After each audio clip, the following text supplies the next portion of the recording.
যে কমিটি এই কমিটি আপনার নির্বাচন করার কথা ছিল 14ই সেপ্টেম্বর 14ই সেপ্টেম্বর নির্বাচন করার কথা ছিল।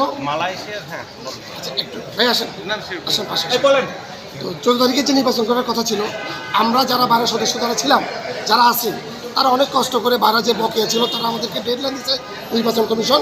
আমরা সেই চাঁদা পরিশোধ করছি এবং আমরা সবার মনে নির্বাচনের জন্য একটা আনন্দ ছিল। আমরা যখন নমিশন পর্ব উত্তর ডেট ছিল, জমা দেওয়ার ডেট ছিল 12 তারিখ, বাইরে আমাদের কিছুই জানাচ্ছে না।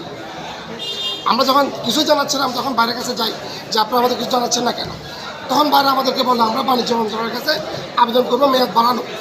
বাট তখন আমরা জানতাম না ইতিপূর্বে বাইরা 111তে আরেকবার মেয়াদ বাড়াইছে, অথচ বাইরে কিন্তু মেয়াদ বাড়াতে পারে না, শুধুমাত্র প্রাকৃতিক দুর্যোগ ছাড়া মেয়াদ বাড়াতে পারে না। ওনারা 6-11তে মেয়াদ বাড়াইছে, এরপর আবার মেয়াদ বাড়াইছে 3 মাস। তখন আমরা চিন্তা করলাম আমরা বাণিজ্য মন্ত্রণালয়কে আমরা বলছি আমরা এটা মানি না। তখন আমরা এই যে দেখেন আমাদের কাছে আবেদন আছে, আমরা প্রায় 40 জন মালিক আমরা বাণিজ্য মন্ত্রণালয়ে আবেদন করি, 60 জন মালিক।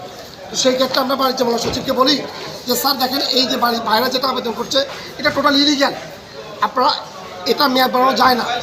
দেখি যে আমাদেরকে ভাইরা বাণিজ্য মন্ত্রণালয় আমাদেরকে 1 সপ্তাহ 10 দিন হয়ে গেল আমাদেরকে জানায়নি, কিছুই জানাচ্ছে না। তখন আমরা বাধ্য হয়ে মহামান্য হাইকোর্টে আসলাম এবং মহামান্য হাইকোর্টে আসার পর আমরা তখন চিন্তা করলাম যে আমরা ন্যায় বিচার পাবো, যেহেতু আমাদের সব কিছুই পজিটিভ এবং এটা একটা অন্যায় করা হয়েছে সাধারণ সদস্যদের প্রতি। তখন আমরা মাননীয় বিচারপতি A.K.M. আসাদুজ্জামান এবং মাননীয় বিচারপতি মোহাম্মদ মাহবুবুল ইসলামের কাছে বেঞ্চে আমরা আবেদন করি।